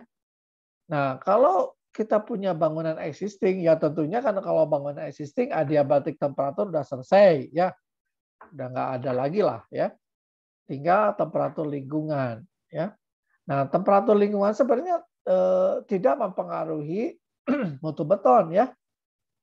Tadi kan paling beda temperatur lingkungan berapa sih? Kita ke lingkungan paling maksimum 50 derajat Celcius, minimum berapa? 20, 15 gitu ya. Kalau di kita gitu ya. Kalau di luar negeri memang lebih ekstrim, kadang-kadang minus gitu ya. Tapi itu sepanjang itu kita bisa antisipasi ya, maksud saya tidak mencapai mengalami retak gitu ya. Ya tidak masalah sebenarnya gitu ya. Terkecuali kalau sudah terjadi retak. Nah, itu beda ceritanya. Artinya terjadi penurunan kualitas beton. Ya, dari mutu sih enggak ya biasanya ya. Ya paling tadi ya terjadi penyusutan, dry sinkage gitu ya. Gitu. Oke, mungkin bisa menjawab atau Berarti iya, berarti dia bisa tetap dilakukan exchange antara bangunan baru dengan bangunan lama seperti itu Pak ya, walaupun kita sudah hitung tadi eksternal sama internalnya retakannya masih di batas toleransi seperti itu Pak ya. Oh, nah ceritanya ini extend itu gimana? Iya. Maksudnya extend tuh? Jadi saya punya bangunan lama, terus mau dipakai lagi extend, diteruskan ke menambah lantai Pak. Supaya, nambah lantai. Ya, nambah lantai. Nambah lantai ceritanya ini. Iya. Saya kira extend penggunaannya. Okay. Bukan Pak, extend bangunannya Pak. Jadi kan karena tadi ada yang Bapak sampaikan terkait dengan join-nya. Oke. Ya, join yang ini tadi yang saya mau lihat apakah memang si faktor eksternal tadi kita sudah hitung. Yang susah itu kan adalah internalnya si beton ini sendiri untuk antara yang lamanya dengan yang kemungkinan dengan yang beton barunya, kira-kira seperti itu Pak. Ya. Oke. Ya kalau extend biasanya kan ya memang akan ada jadi beton lama itu bekerja seolah seperti tumpuan lah atau peletakan atau kekangan jadinya ya. Yang beton yang barunya itu nanti yang akan mengalami beda temperatur ya. Kurang lebih seperti itulah gambarannya. Iya, ya? Betul Pak. Nah, biasanya ya kita kalau menambahkan beton baru pada bangunan existing ya diusahakan biasanya kita gunakan beton yang non-shrink gitu ya. Artinya tidak mengalami susut. Ya biasanya yang menjadi masalah susut sih bukan temperatur. Kalau yang barunya tebal ya baru ada masalah temperatur ya. Tapi kalau hanya nambah-nambah tebal dikit sih nggak masalah tuh temperatur biasanya. Ya, yang masalah itu susutnya biasanya. Ya, karena beton yang baru itu nanti akan mengalami susut. Ya, nah yang lama dia menjadi kekangan kan, dia diam kan, dia nggak, nah dia akan menarik yang lama gitu ya. Ya biasanya yang kalah yang baru, biasanya yang retak yang baru biasanya. Gitu ya. Nah itu yang dicegah biasanya. Nah pencegahannya salah satunya Anda gunakan beton yang susutnya rendah, ya, atau non string lah kalau kita bilang gitu ya, non string non string konkret lah gitu ya. Nah atau Anda caranya macam-macam ya. Anda batasi penggunaan semen misalkan, atau Anda gunakan bahan aditif, ada yang disebut dengan non-string aditif ya. Nah, jadi caranya ada macam-macam. Paling itu solusinya ya. Kalau supaya mencegah terjadi retak akibat, jadi masalahnya bukan temperatur di sini, akibat susut jadinya. Ya, seperti itu. Baik Pak, terima kasih Pak. Oke, berikutnya retak akibat drying shrinkage ya. Nah ini kalau tadi kan plastic shrinkage ya, jadi susut akibat pada saat setelah pengecoran lah ya, masih dalam kondisi plastik menuju ke keras gitu ya. Nah kalau ini susut yang terjadi ya setelah beton mengeras ya. Nah, mekanismenya sama aja. Mekanismenya adalah kehilangan air. Ya. Jadi air yang ada dalam beton keluar gitu ya, bisa akibat kelembaban, akibat temperatur ya. Lama-lama keluar. Nah, itu akan menjadikan beton Anda menyusut ya. Gitu. Nah, yang jadi masalah adalah masalahnya juga sama ya. Kalau ada kekangan ya yang nahan, ya tentunya kan kalau kita punya struktur kayak gedung ya, kalau plat yang mengekang ya balok ya. Kalau balok yang dikekang kolom yang mengekang tumpuan gitu ya, atau pondasi gitu. Jadi pada dasarnya banyak kekangan ya. Kalau secara internal tulangan itu juga sebagai kekangan gitu ya. Nah, kalau ada kekangan maka nanti akan timbul tegangan sehingga menyebabkan nanti retak gitu ya. Ya, tentunya banyak faktor yang mempengaruhi drying shrinkage ini. Ya, salah satunya misalkan konten air dalam betonnya, curingnya juga, kalau curingnya bagus sih relatif ini juga ya. Kemudian volume yang terekspos, kelembaban relatif, temperatur dan kondisi angin. Jadi ini yang mempengaruhi seberapa besar susut yang terjadi ya pada saat beton sudah mengeras, kemudian susut akan terjadi itu dipengaruhi oleh ini gitu ya. Nah, ya tentunya ada beberapa langkah ya. Nah kalau dari sisi ciri-cirinya ya, kalau dari sisi waktu terjadinya ya artinya setelah beton mengeras ya mungkin kadang-kadang bertahun-tahun ya, kadang-kadang baru muncul retak ini tahun kesekian gitu ya. Nah itu biasanya, jadi jarang yang di awal-awal lah gitu ya retak ini gitu ya. Biasanya udah lama gitu ya retaknya baru kejadian. Terus polanya juga mirip ya, pola mirip dengan susut plastis, susut umumnya lah ya. Biasanya terjadi di posisi kekangan atau di luar kekangan juga bisa gitu ya. Pola retaknya juga kadang-kadang tidak beraturan gitu ya. Tergantung kekangannya lah. Biasanya sih tergantung kekangannya ya, pola kekangannya gitu ya. Itu. Nah, tentunya hal ini bisa dicegah ya. Drying shrinkage ini ya caranya adalah konten air Anda bisa kurangi gitu ya.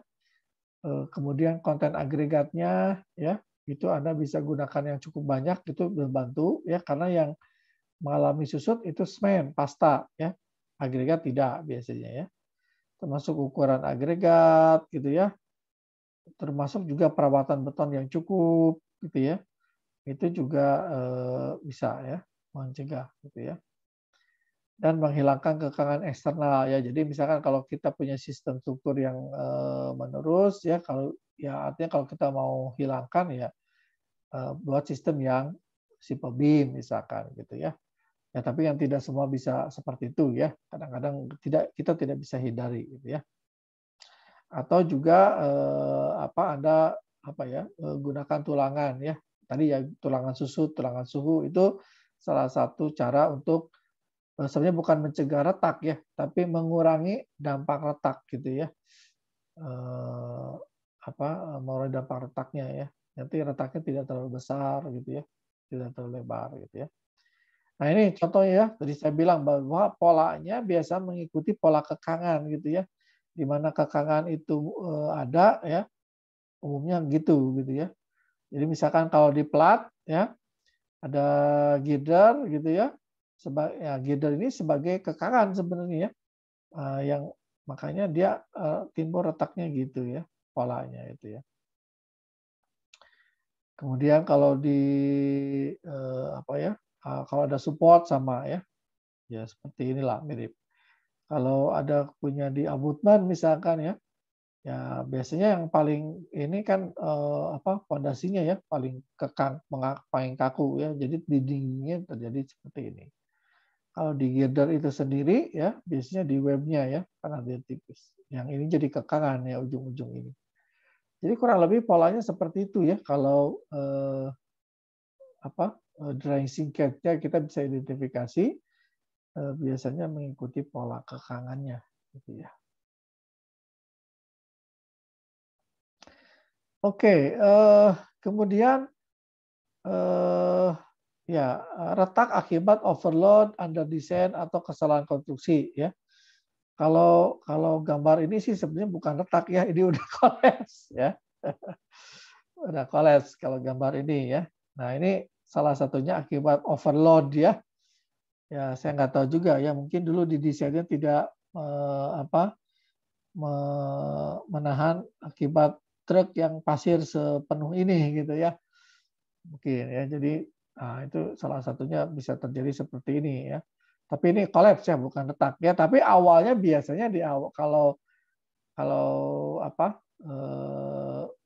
yang lewat overloadnya dikit-dikit, ya biasanya awalnya timbul retak dulu gitu ya.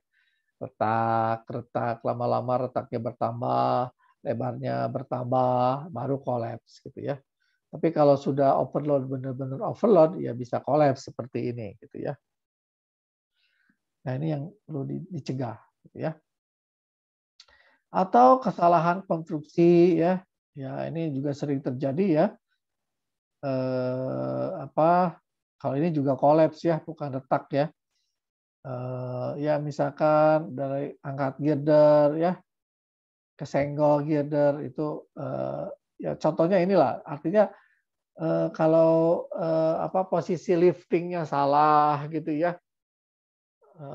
Itu juga bisa ya menyebabkan retak ya, nanti bisa kolaps ya, apalagi ya kayak pre-stress itu kan justru pre-stress itu kita gunakan supaya tidak terjadi retak gitu ya.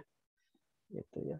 Nah, umumnya yang terjadi itu kalau kasusnya seperti ini karena bentangnya terlalu besar biasanya ya. Jadi ke arah ke arah transversalnya dia tekuknya besar gitu ya.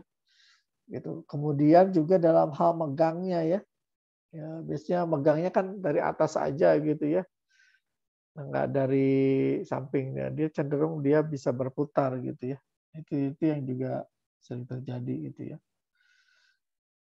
atau kesenggol gitu ya, kesenggol kren gitu ya, atau ekskavator gitu ya, itu juga sama. Ya jadi ya intinya adalah retak itu bisa terjadi kalau terjadi beban berlebih atau dalam desainnya dia memang kurang gitu ya. Itu juga pernah kejadian gitu. Jadi ya mungkin saya tidak sebutkan kasusnya di mana gitu ya. Jadi terjadi pernah apa ya, pakai sistem strukturnya adalah pakai pre-test untuk pelat gitu ya. Cuman dia kurang menambahkan tulangan minimum ya, tulangan reinforcement non prategangnya gitu ya. Memang berkurang ya tulangannya karena digantikan dengan pre-test. Tapi lupa ada minimum tulangan yang tetap harus ditambahkan juga gitu ya. Ya terjadilah retak gitu ya, dan perlu diperbaiki gitu.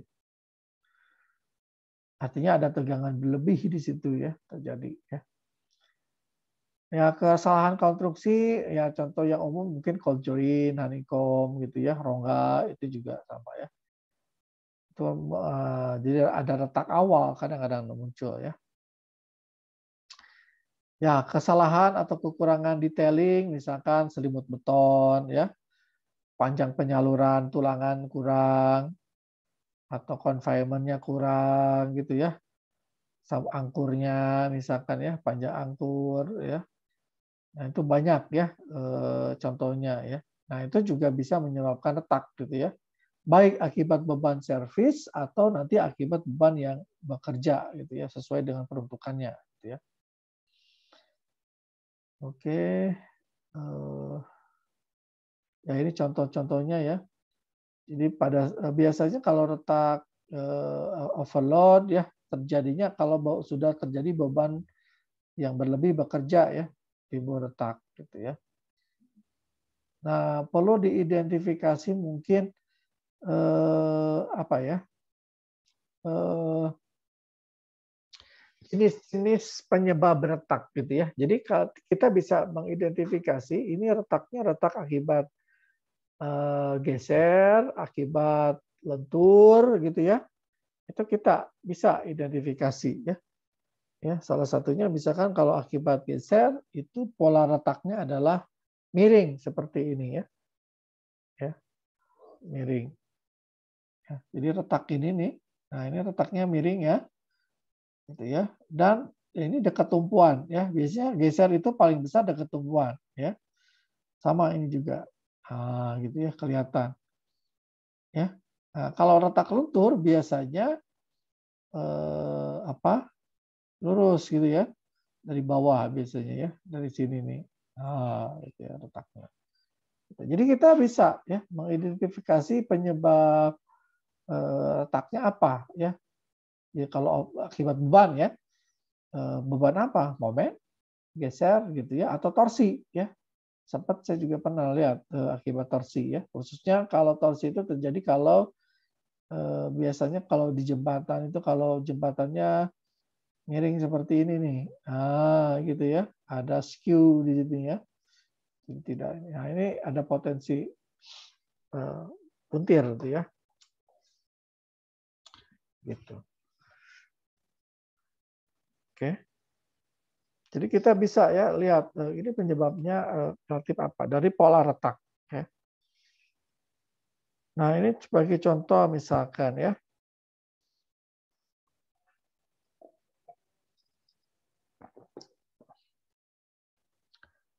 Kalau nah ini ya. Jadi kalau retak flexural failure itu bisa polanya seperti ini ya, lurus gitu. Terjadinya ada dekat-dekat tengah ya. Kemudian juga biasanya tulangannya juga leleh gitu ya, terjadi yielding di tulangan. Gitu ya. Nah ini tanda-tanda flexural failure itu gagal retak yang menyebabkan kegagalan flexure. Ada juga retak yang kombinasi ya flexure ya shear crack gitu ya. Jadi mungkin ini dominatnya shear gitu ya. Di sini ada apa ya? Ya di samping di sini ada retak lentur juga ada retak ya. Biasanya bentuknya miring ya, seperti saya bilang ya. Dan ini dekat tumpuan gitu ya. Nah, ada juga diagonal tensile failure-nya mirip ini, sebenarnya mirip shear cracking gitu ya. Biasanya kalau ini tuh terjadi kalau nggak ada tulangan geser gitu ya biasanya, gitu ya. Jadi tensile failure. Atau juga web shear cracking ya. Nah, kalau atau crushing ya, ini cracking atau crushing. Jadi ada crush. Kalau crushing itu artinya pecah ya, betonnya pecah gitu ya, seperti ini gitu ya. Nah itu crushing. Ya.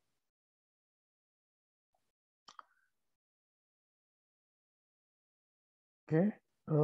Atau bone failure. Kalau bone failure itu biasanya terjadi geser tapi bone ya.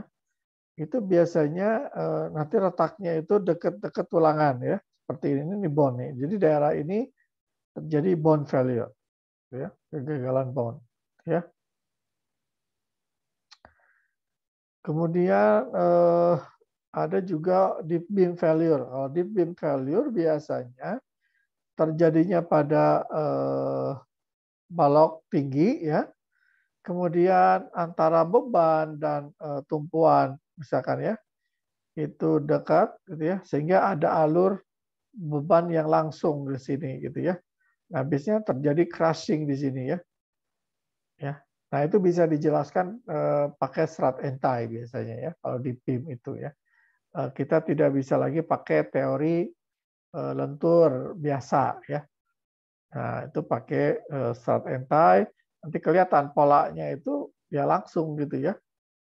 Pola bebannya gitu ya. Kemudian ada juga shear compression failure ya, atau short beam ya. Ya, ini biasanya geser ya. Dan biasanya juga terjadi crushing di sini gitu ya. Polanya pola geser gitu ya. Oke. Oke, kemudian juga yang sering juga terjadi retak, kalau retak torsional itu seperti ini ya. Jadi nanti polanya tuh miring ya. Biasanya ya. Dan juga ada ke longitudinal gitu ya. Nah, ada ke situ juga gitu ya. Jadi tapi terjadinya tidak hanya kalau geser, biasanya terjadinya di tumpuan ya. Kalau torsi itu di sepanjang balok biasanya terjadinya. Jadi kalau saya punya balok di tengah bentang juga ada yang miring gitu ya. Nah itu bisa torsi gitu ya.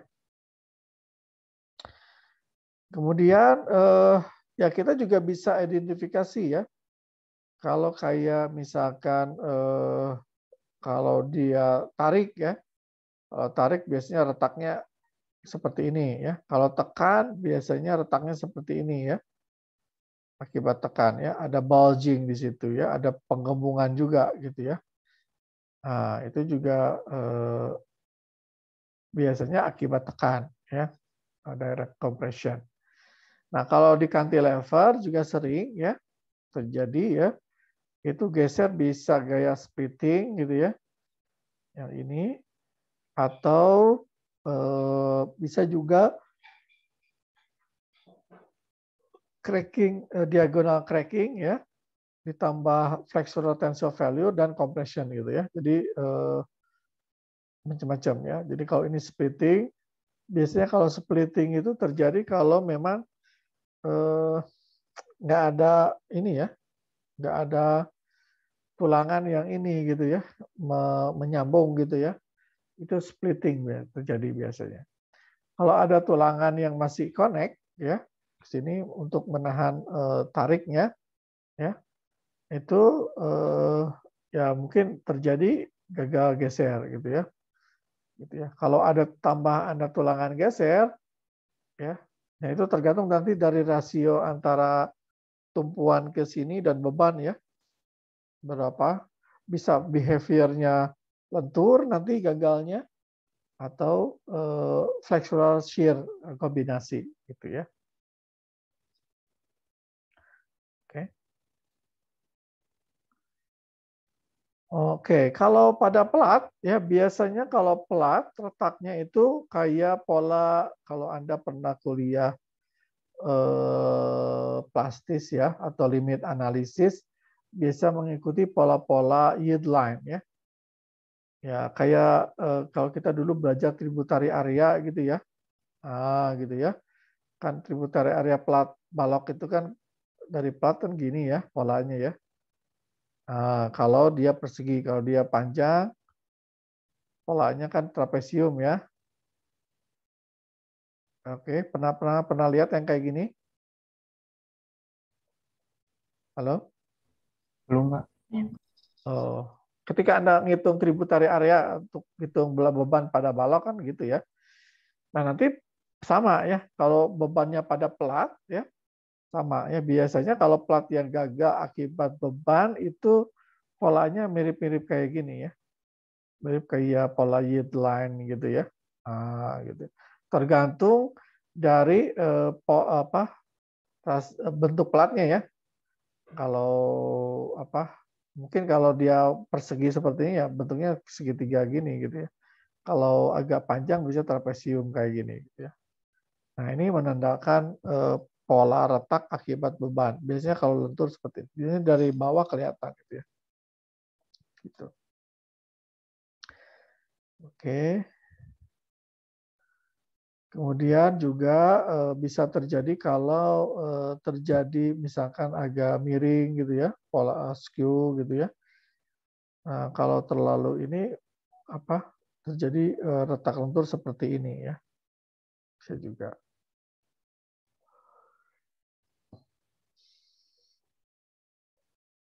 Atau jadi kadang-kadang kita bisa lihat ya, sebenarnya retak itu kan representasi dari tarik gitu ya. Jadi kalau retak itu terjadinya seperti ini, maka tariknya itu pasti tegak lurus terhadap bidang retaknya, gitu ya. Gitu. Tariknya ke sana pasti, gitu ya. Atau merepresentasikan kalau retaknya gitu tuh ada tekan ke arah sini juga bisa, gitu ya. Seperti itu.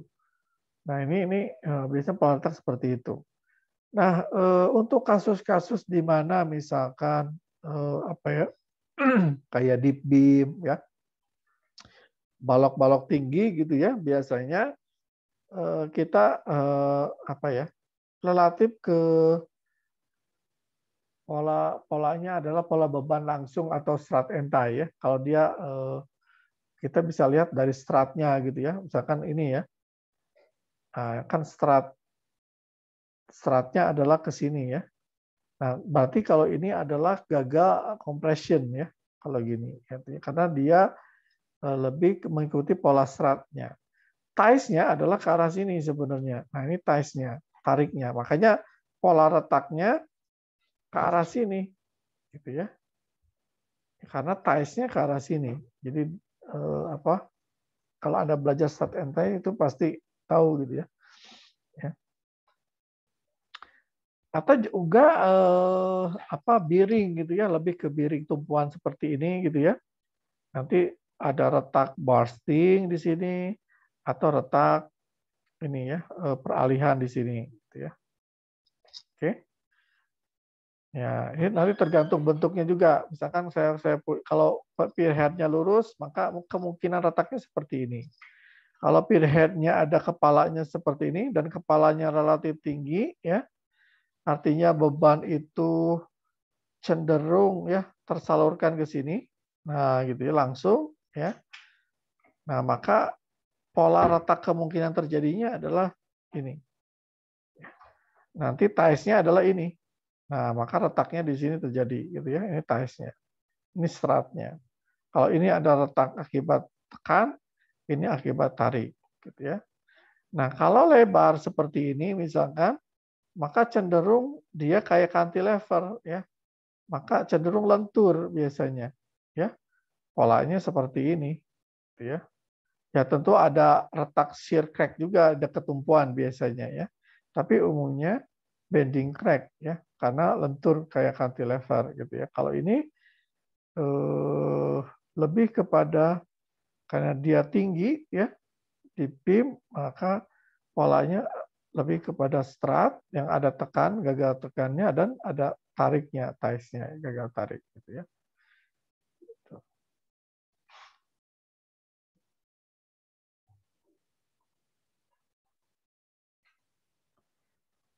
Nah, ini juga ya. Jadi kalau saya punya korbel misalkan ya.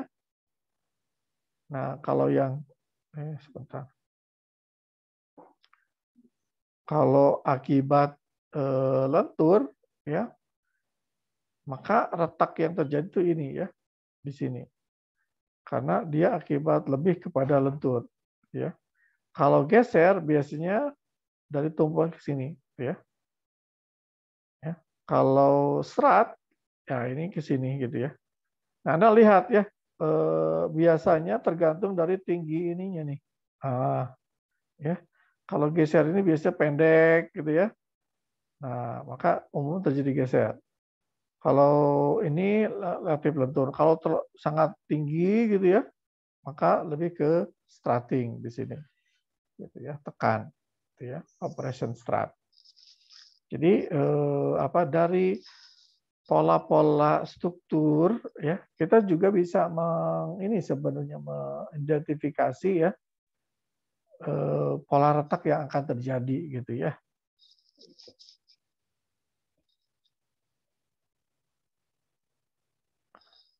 Oke, kemudian contoh lain misalkan ini kita bicara masih akibat beban ya, akibat beban. Mungkin retaknya akibat bebannya berlebih, atau desainnya kurang, atau kesalahan detail ya tadi ya. Ini kita masih bicara di situ. Nah, tapi kita bisa mengidentifikasi, artinya dari pola retak yang terjadi itu penyebabnya apa? Geser, bebannya apa? Beban momen, geser, atau torsi misalkan, atau tarik tekan, gitu ya. Bisa dari pola retaknya kita bisa identifikasi gitu ya. Nah, kalau ini adalah contoh detailing yang retak yang akibat detailing misalkan ya. Jadi kalau kita detailingnya kurang bagus, ya khususnya di sambungan girder seperti ini, ya, misalkan kita tidak pasang tulangan ini nih, nah ini nih, nah ini penting nih, karena dia akan menyebabkan retak yang sini nih, ya atau sini atau sini. Nah, makanya perlu ada tulangan miring ini untuk mencegah ya terletak ini kan tariknya ke arah sini ya. Nah, maka dipasang tulangan sini. Kalau retak ini, sorry sebentar.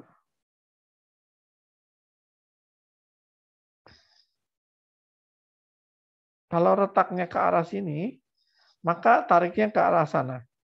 Maka kita harus pasang tulangan yang cukup ke arah sana. Gitu ya.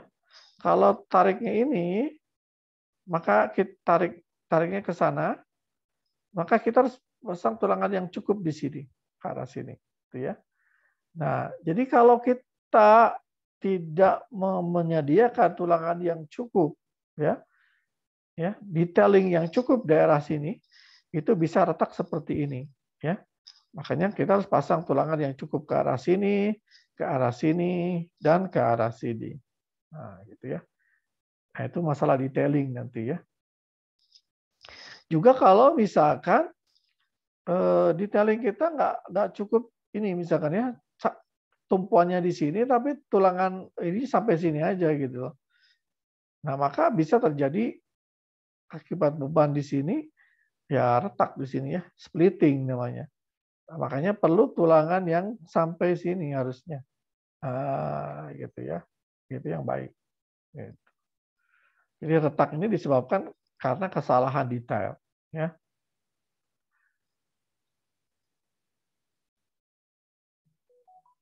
Oke.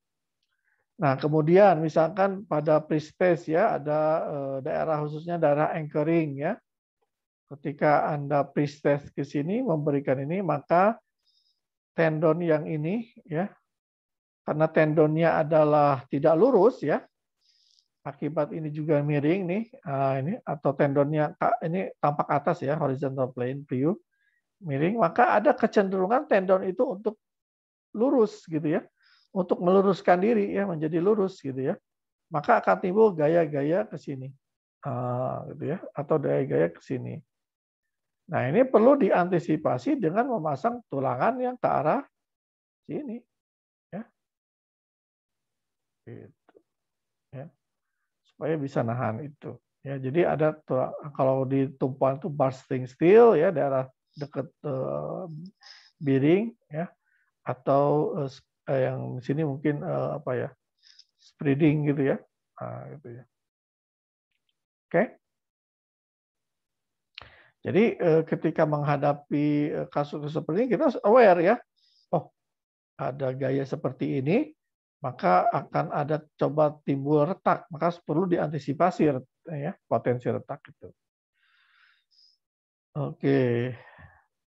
Kemudian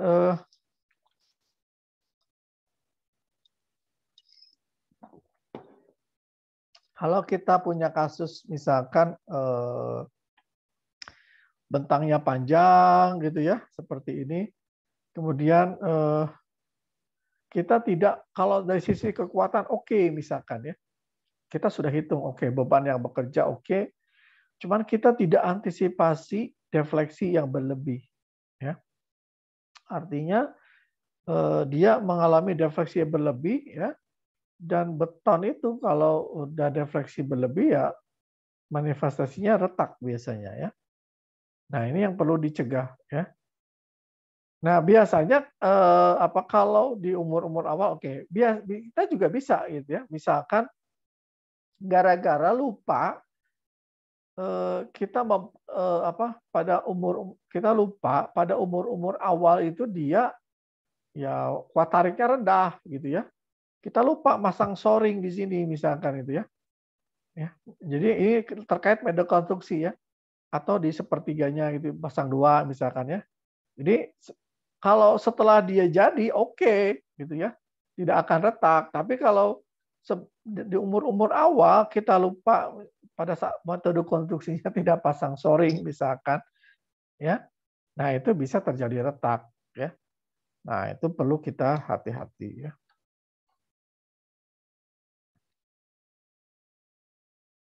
Oke. Oke. Nah, ini kesalahan-kesalahan retak mungkin akibat detailing gitu ya. Atau akibat, nah ini ada impact, beban impact-nya bisa juga ya. Atau tumpuan gitu ya, biasanya ini yang ini ya. Ya. Oke, ternyata udah sampai jam 10 ya. Ada pertanyaan sampai sini? Ini kita masih retak masih panjang nih. Ada pertanyaan? Kita sampai jam 10 kan ya? 2 jam ya. Masih ada beberapa lagi. Lumayan ya. Nanti saya coba kurang-kurangin lah. Ada pertanyaan? Halo? Sementara belum, Pak. Oke ya, cukup jelas ya? Jelas, Pak. Oke. Ya nanti saya kasih materinya ya. Tadi saya minggu depan saya pengennya sih kuis ya. Materinya masih banyak ternyata. Saya kira habisnya materi hari ini. Ternyata saya cerita cukup panjang. 3 jam dulu ya. Dulu 3 jam kayaknya dulu ya. Saya lupa. Oke. Nanti saya coba kurangin lagi deh. Oke ya. Ya. Kalau boleh minta recordingnya, Pak. Recordingnya boleh. Nanti saya tuh ya. Share. Tadinya saya mau share di itu ya, di mana? Udah ada ketua kelas belum? Di Edunext. Tapi kan ini belum masuk kan? Masih belum bisa akses Belum, kan? Pak. Ke Six juga belum kan? Oke, saya absen dulu lah sebelum selesai ya. Yang ini ada berapa nih? Ada semua hadir ya? 12 ya. Oke, kita kan ada 12 ya. Fauzan, Aditya, Novia, Safira, Kiki, Agnes, Alia, Pak Sihar, Gabriel, Pak Endro, Balkis, Pak Ragil ya. Ragil. Oke, semua hadir ya? Ya, Pak. Oke. Hadir, Pak. Hadir, Pak. Oke. Ya, kurang lebih seperti itu ya untuk kuliah hari ini. Nanti kita lanjutkan lagi ya.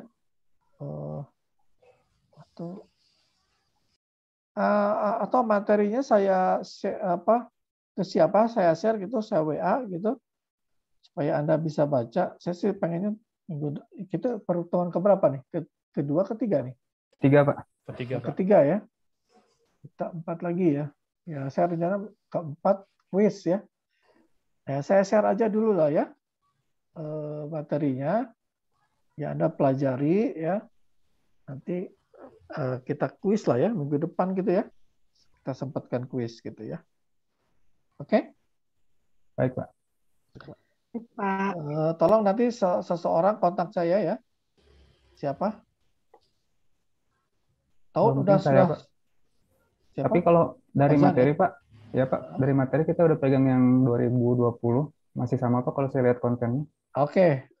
Yang lain udah punya belum? Jangan-jangan belum punya. Ada rumusnya yang nggak kebaca, Pak. Hilang ya. Gitu. Iya. Oke, ya masih sama sih, saya belum sempat rubah lagi. Karena ini mendadak ada lagi gitu ya. Tadi saya mau ada update tapi belum sempat saya. Ya. Rumusnya aja Pak, ada yang hilang miss itunya. Oh gitu. Rumusnya. Oke, nanti saya Fauzan ya, kontak saya ya. Udah Ya, tahu nomor saya kan? Ada Pak. Oke. Ya nanti saya kirim ke Fauzan via WA ya. Nanti kalau itu saya upload di Adonex ya. Untuk rekaman nanti saya linknya saya kasih juga lah ya. Baik Pak, terima kasih Pak. Oke, terima kasih. Pak. Sampai kasih, jumpa Pak. lagi minggu depan ya. Jadi minggu depan diusahakan kuis lah ya. Baik Pak. Oke, ya assalamualaikum warahmatullahi wabarakatuh. Waalaikumsalam warahmatullahi wabarakatuh. Makasih banyak. Terima kasih, Pak. Terima kasih, Pak.